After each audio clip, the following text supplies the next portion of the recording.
Assalamualaikum warahmatullahi wabarakatuh. Saya Robiatul Rizkia Putri dari kelompok 13. Di sini saya akan menjelaskan mengenai teori fungsionalisme, yakni gosop yang terjadi di dalam pondok pesantren Raudatul Quran. Pengertian gosop.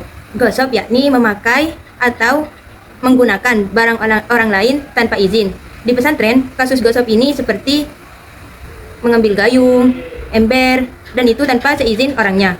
Walaupun hal gosip ini kecil, tetapi dapat merusak kenyamanan dan hubungan sosial seorang santri. Melalui teori fungsionalisme, gosip ini dilihat sebagai satu sistem sosial, yakni jika satu bagian perilaku santri terganggu, maka semua bagian akan merasa tidak nyaman.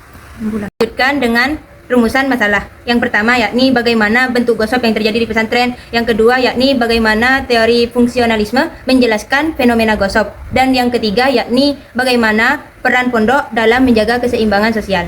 Dari segi teori fungsionalisme, fungsionalisme ini memandang masyarakat seperti tubuh yang mempunyai, setiap bagian itu mempunyai fungsi. Jika satu bagian tidak berfungsi, maka yang lain akan merasa terganggu. Dalam pesantren, seorang santri itu sebagai sistemnya. Nah, aturan sebagai penyeimbang. Pelanggaran gosip itu sebagai gangguan fungsinya.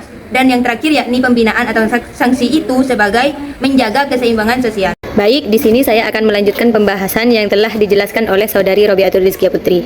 Dari hasil analisis pengamatan kami, gosip pada umumnya terjadi seperti memakai sandal punya temannya tanpa pamit, mengambil ember atau gayung tanpa pamit, seperti mengambil charger tanpa bilang kepada orangnya. Itu salah satunya. Hasil analisis dari teori fungsionalismenya, salah satu dampak negatifnya yaitu gangguan terhadap keharmonisan.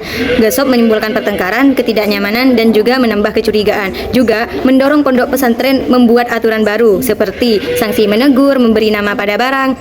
Dan jika ada pembinaan berfungsi sebagai menjaga stabilitas kajian akhlak. Dan juga ketika ada hukuman bisa mengembalikan keseimbangan sosial. Baik, di sini saya akan melanjutkan pembahasan dari sahabat kami yang bernama Rodul Jannah. Nah, di sini kami sudah mengambil beberapa dokumentasi pada pondok pesantren Raudatul Quran, yang mana kami telah mewawancarai beberapa santri, terutama pada ustadahnya, pengurus, kemudian pada pelaku dan korban gosip. Terkait dengan faktor-faktor yang berhubungan dengan gosip itu tersendiri, bagaimana pandangan mereka tentang gosip di area pesantren? Kemudian mereka menjawab bahwa gosip di sini termasuk pelanggaran akhlak. Jadi apabila ustadzah tidak menegur, nanti akan terjadinya kerusakan ketertiban yang ada di pondok pesantren. Kami juga menanyakan apakah gosip ini sering terjadi pada santri. Kemudian pengurus itu menjawab bahwa sering, apalagi terkait dengan sandal. Karena para santri itu ketika mau berangkat kajian atau mau berjemaah itu takut telat.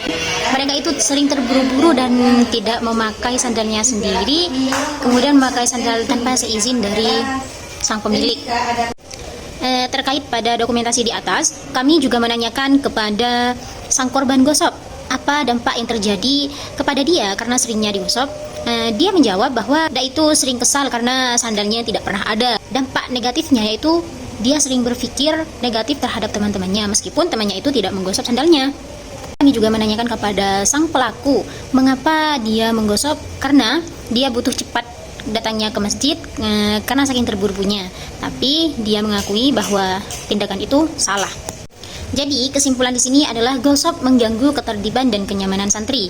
Dalam teori fungsionalisme, gosip adalah gangguan fungsi sosial. Aturan, sanksi, dan pembinaan yang dibuat pondok adalah upaya untuk mengembalikan keseimbangan sistem sosial.